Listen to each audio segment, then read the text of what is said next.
Sports Radio 93.7 The Fan. Now back to the Cook and Joe Show presented by JP Roofing and Siding. I'm not smart enough, and I know for a fact Chris isn't smart enough to be a doctor. I know for a fact he isn't smart enough. What about you? No doctor here. That is no doctor here. No doctor here. That's a lifetime.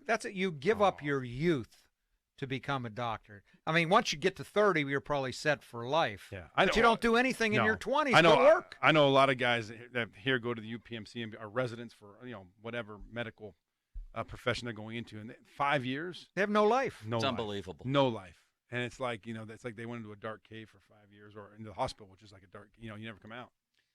Hoke, I think the worst thing, pretty much, that you could say about a competitor, an athlete, is that they quit. It's like the one thing we were talking about, Shady McCoy, Hall of Fame. It's the one thing that would give me pause with Antonio Brown, because I feel like he committed the cardinal sin of quitting on his teammates at their before a huge game for them against the Bengals. And that brings me to Tyler Boyd here, who doubled down on this the day after. A lot of people confusing his words for that 4th and 10 play. Oh, the Steelers gave up on that. See, he's right. No, that wasn't what he was was talking about. The next series. He was specific. He said the last plays of the game they gave up. You could see it. They had 3 drops in a row.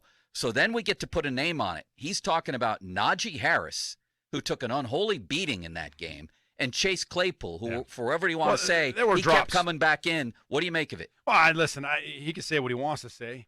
The reality is I can see how he can think that, because he's used to playing against the Pittsburgh Steelers, and he understands the grit and the fight that's embedded in a Pittsburgh Steeler. And the game was 24-10 at the time, last drive of the last series of the game. And there were drops. Najee dropped the ball, I think, twice. Chase dropped the ball once. And so I can see, did they quit? I don't think they quit. Did they? I don't know how to dance around this. They dropped the ball, and so you can say that there was a lack of focus there, which some can interpret as quitting. So I'm not would saying you back his comments? I wouldn't back his comments. I think it was just a frustration. I don't think it was a quitting. I think it was a frustration, and that those things just happened. The game was over, and but I would never say that those guys took a beating. Yeah. Harris and Claypool. Both of them did. I would say it was more frustration, and just frustration and dejection, and that shows up at times too, and lack of execution. And we're going back to that word again. I don't think it was a giving up. Those guys are young guys. They got a lot of pride, and they understand they represent the Pittsburgh Steelers. I mean, it was still obviously not a good situation, but you're driving to get a score and then an onside kick. How many football games end like that? And what he's basically saying is they intentionally dropped the ball. No, and that's wrong. They didn't intentionally drop the ball. I can see how he can interpret drop balls in that situation. 3 drop balls in that series as quitting, but in my mind, there's not even close. I think it was, again, frustration on their behalf, and just dejected on the day that they can't get things going, and that happened. I don't think it was quitting at all. Super Bowl 45. Yeah, you played in it. Yep. Packers beat the Steelers. What do you remember? What was it like playing against Aaron Rodgers? What was it like in the aftermath of that game? Wow. Well, Aaron Rodgers, I believe, is one of the greatest quarterbacks to play the game. And the guy, when he throws, well, you can watch him now, effortlessly throws the football. You guys watched him on Monday night? Did you watch that game? Yes. Yep. Oh, yeah. I mean, when he throws that ball, even the deep ball, he throws it effortlessly. And he's able to move. He's able to scramble. Even at this age, he could still get out of the pocket and run. In that game, I just remember them jumping on us early, and us battling back. And then, everybody knows the fumble that took place. I'm not going to, belabor that. But Mendenhall fumbled. You don't want to say it, I'll say it. The thing that was hard. I'm just watching the replay of it. The guy, who was it, Matthews, put his helmet on the ball. Yeah. And the thing is, just like when Bussy fumbled the ball, right, against Indianapolis, it's a perfect hit. Gary Barnett put the ball on the head against the Colts, right? And it happens. But for us, I mean, we already played in 2 Super Bowls. We expected to win that game. There was no thought, inclination, any idea that game wasn't going to be won by us. So when we got into that locker room after the game, it was dead silent. We all looked around like, did that just happen? we just lose that game? Because that was the difference between, I think, the Pittsburgh Steelers then that I was a part of and the Pittsburgh Steelers now. And here's the difference. We didn't hope to win games. We expected to win games. We expected to get on that field, and we expected that we were going to go out there and we were going to dominate defensively, and that we were going to run the ball offensively, and that we were going to make you like us running the ball right at you and hurting you. That's how we played. And so when we went into that game, I think the reason why we were so just we were blown away that we lost that game because we did not think ever, playing it in our minds the night before, preparing for that game, that we would get into that game and we'd lose.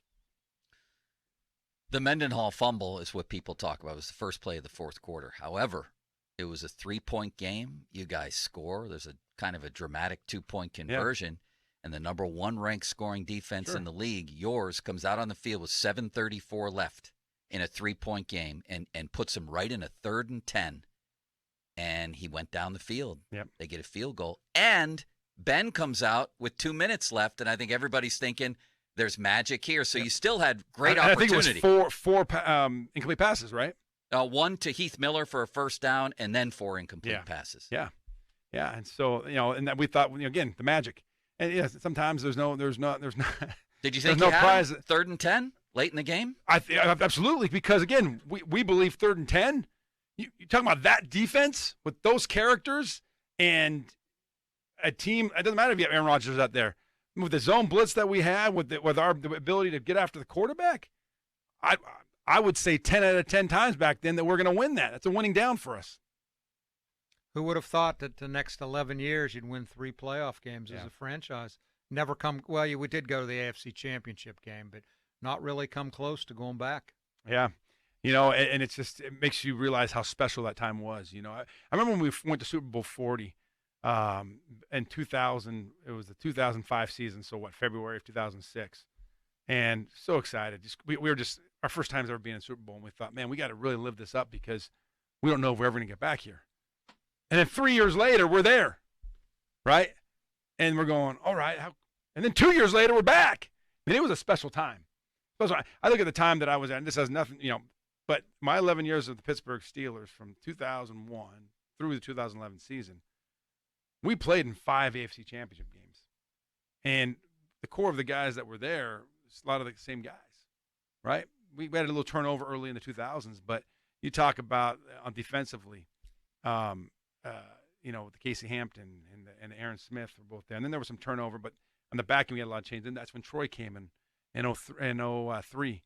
And, man, that defense was lights out. Ferrier came in, when did Ferrier? Ferrier came, 05? Early. 06? No, earlier than that. Oh, yeah, because he played on the 05 team. Yeah, I mean, he came and he replaced, I think, the Home Sweet Homes, right? Earl Home Sweet Homes, right? He replaced him. And it was a special group. Well, let's talk. I got to ask you something next. That's what we need. We'll talk more about this game and the defense a little bit. Minka is a topic of some interest here.